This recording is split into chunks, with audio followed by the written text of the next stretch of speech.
我唔知咩原因，因為佢個電池唔好，個電池唔好，影響到佢個應電壓唔啱，就俾個信號佢哦，我就係冇電，不過佢仲有電。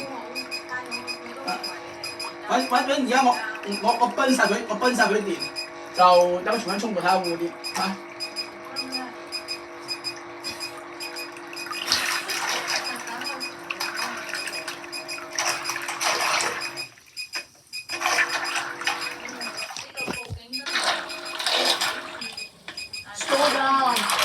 就係冇。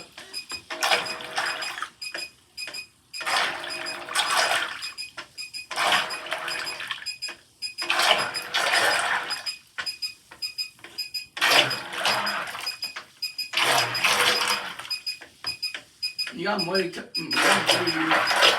喂！而家個速度唔可以，已經唔可以正常。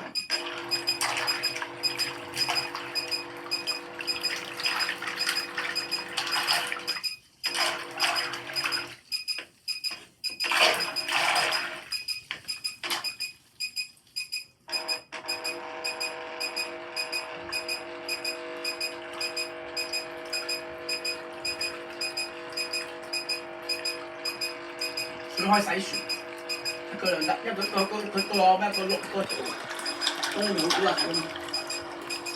唔好錄啦，冇 memory 啦你，stop 啦你。